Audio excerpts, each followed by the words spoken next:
Welcome back to the Deep Dive, where we take the most complex research, the most detailed legal guides, and really try to transform them into clear knowledge you can actually use. And today, we're taking on a massive one. We really are. Our mission is to navigate the incorporation of a public limited company known in Switzerland as an Aktiengesellschaft, or, an AG. It's one of the most respected and, frankly, robust business structures in the world. Yeah. And our source material gives us this incredible step-by-step roadmap. So for you listening, our goal is to cut right through that complexity. Exactly. We're going to provide a structured overview of the advantages, the pretty serious obligations, and the detailed 7 steps you have to take to go from just an idea to a fully legally incorporated Swiss PLC. Okay, so let's unpack this. We're not talking about a quick side project here.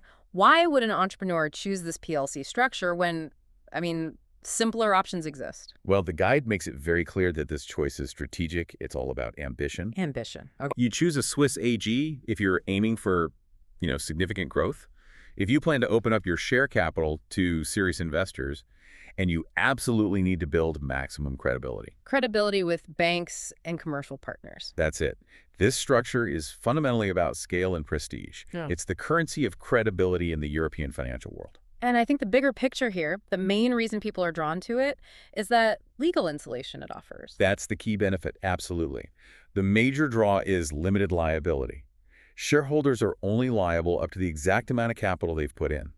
That's it. So for a business that's handling, say, high-stakes contracts or expanding really fast, that separation between your personal finances and the corporate risk is, well, it's non-negotiable. It is. And that prestige we mentioned, it isn't just for show. It's functional. How so? That nationally recognized, robust professional image, it translates directly into better banking terms, greater partner confidence. It opens doors. And it seems like there's flexibility baked right into the structure itself. 100%.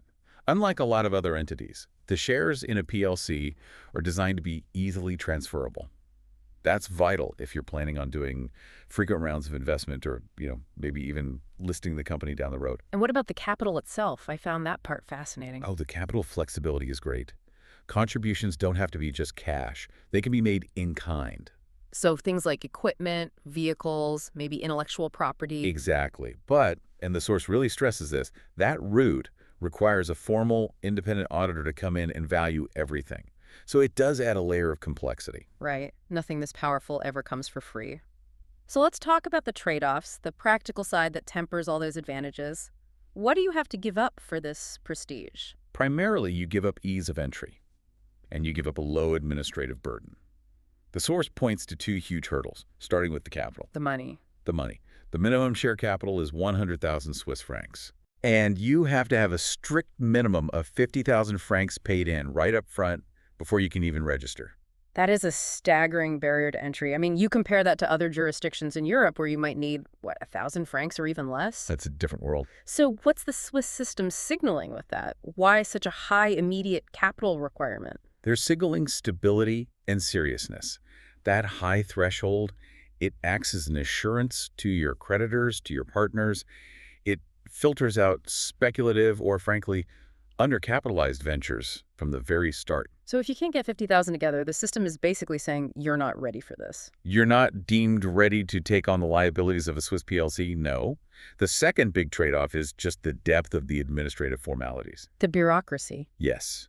The corporate governance is robust. You need a formal board of directors. You have strict obligations for holding meetings, detailed minute keeping. It's just much more overhead than an LLC. And we can't forget that risk of double taxation on dividends. It's common, sure, but it's a huge factor when you're planning distributions. Exactly. It's an incredibly powerful structure, but it demands an equal commitment to meticulous legal compliance. Which brings us right into the essential requirements, the key hurdles that I think often surprise international founders who are maybe used to managing things remotely. Right. So we've covered the money, 100,000 minimum capital, 50,000 paid in. But the really unique features of the Swiss PLC, they relate to people and jurisdiction. Okay. The founder requirement is pretty straightforward. Anyone Swiss, foreign, an individual, a legal entity can be a founder. So in theory, all the capital and all the intellectual property could come from outside Switzerland entirely. And that's the attraction for international capital. But here's the linchpin. Here's the rule that ensures Swiss oversight. I have a feeling I know what this is. If all the founders live abroad, at least one board member with signing authority must be domiciled in Switzerland. There it is, the indispensable local link. That's the one. That feels like the crucial constraint designed to balance the whole system. So no matter where the money comes from, there's always a legally accountable local representative that the Swiss authorities can, actually reach. It's absolutely fundamental. Beyond the people, the company name has to comply. It must be unique, available in the register, and it has to include the designation PLC or the local abbreviation AG. And before you even start the legal process, the source says you need to define that initial structure. You have to. You need to nail down the business purpose, the registered office, the detailed share capital structure, the initial board. These aren't suggestions. They're required definitions for the formation documents. They're the architecture of the company, and you need them before you can even think about approaching a notary. Okay, so with that foundation laid, now we get into the heavy lifting. The 7 distinct mandatory steps to incorporation. And this is the roadmap where precision is just paramount. Steps 1 and 2 are all about securing that capital. Right, opening a blocked capital account with a Swiss bank. And that's where the minimum 50,000 francs gets deposited immediately. Correct. And the key word there is blocked.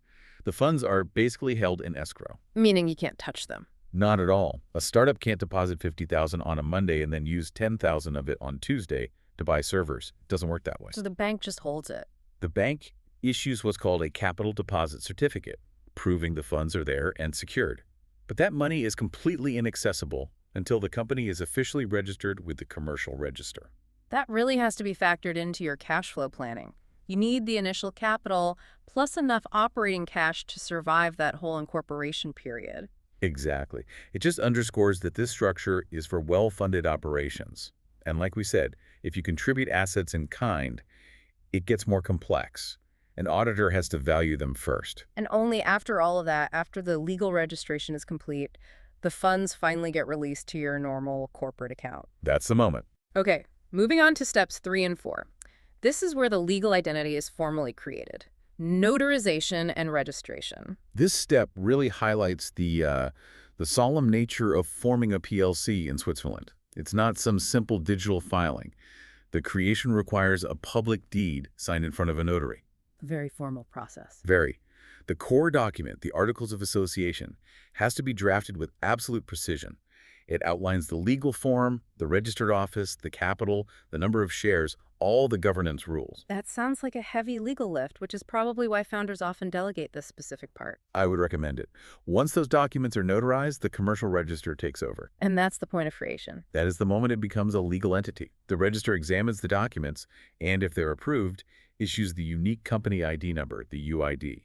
The source says fees are usually between, say, 600 and 800 francs for this. So we have a legal entity, but step 5 brings us back to that interesting tension between state compliance and commercial confidentiality, the internal registers. That's right. Immediately after incorporation, the board of directors has to set up mandatory internal registers, the share register and the register of beneficial owners. They had to be meticulously maintained. But, and this is the critical distinction, isn't it? A huge incentive for international investors. It is. The shareholder register of a Swiss PLC is not public. It is not. It's an internal document. This is a major attraction for global capital that's seeking privacy.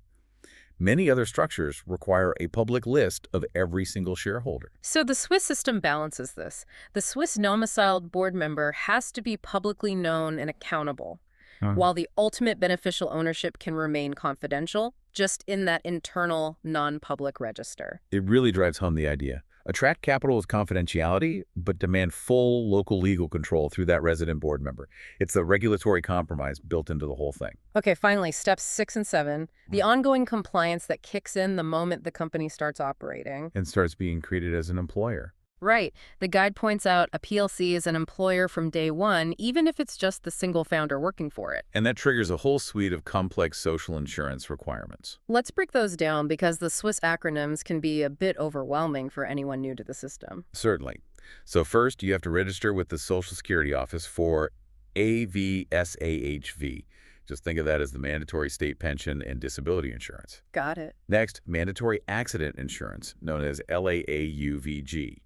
And then for employees, once their salary hits a certain threshold, They have to be affiliated to a pension fund, the LPPBVG. That's the occupational pension. That's a lot of mandatory insurance. The guide also mentions daily sickness allowance It insurance. does. Now, that one isn't always mandated by federal law like the others, but it's often required by industry agreements, and it's just a necessary consideration. It's part of being a comprehensive Swiss employer. And step 7, the final compliance check, is all about VAT. Value-added tax. Registration becomes mandatory once your annual turnover hits 100,000 Swiss francs. But there's a strategic choice here too, right? There is, and it's often overlooked. You can register voluntarily, even if you're below that threshold. By registering, the PLC can recover the VAT it pays on all its business expenses. Which could be a huge financial advantage, especially if you have high upfront costs. For a business with big capital expenditures, absolutely. So if we step back, what does this whole intricate process look like? Let's just quickly run through that checklist again to help internalize the flow. Sure. It's a sequence built on solid preparation. You choose the name and structure, define the capital, open the blocked account, Prepare the documents, sign them in front of the notary, register with the commercial register, then immediately establish those critical internal registers. and then set up all the social insurance, and finally, figure out your VAT requirements. That's the flow. It sounds incredibly demanding, especially the precision needed for that public deed. It is, which is exactly why the source material mentions delegation services, like Startups.ch. They exist to handle the legal drafting, coordinate with the notary, and deal with all the tedious commercial register procedures. It seems like the smartest choice, really. Well, given the stakes, 50,000 francs is literally locked up until your paperwork is perfect. Yeah. Getting external support just dramatically simplifies things. It minimizes the errors that could really delay your business launch. So to summarize our whole deep dive into the Swiss AG, the crucial things you need to remember are: this is a structure built for maximum credibility and scale. And it demands that high upfront capital, that CHF 50,000 minimum paid in. And that critical domiciliary compliance, specifically that mandated Swiss resident board member. Which brings us right back to our final provocative thought for you to consider. The Swiss PLC is designed to attract global finance. It offers powerful limited liability and the protection of a non-public shareholder register, which is a huge draw. Right, confidentiality. Exactly. So given that, how essential is that mandatory requirement for a Swiss domiciled board member with full signing authority in balancing everything? How does that one rule ensure the state's legal and fiscal transparency needs are met while still offering the commercial confidentiality that international founders want? It really is the core tension, isn't it? The defining feature of the whole Swiss approach to global capital. It's a fascinating regulatory compromise built right into the architecture itself. A perfect place to leave it. Thank you for joining us for this deep dive. We'll see you next time.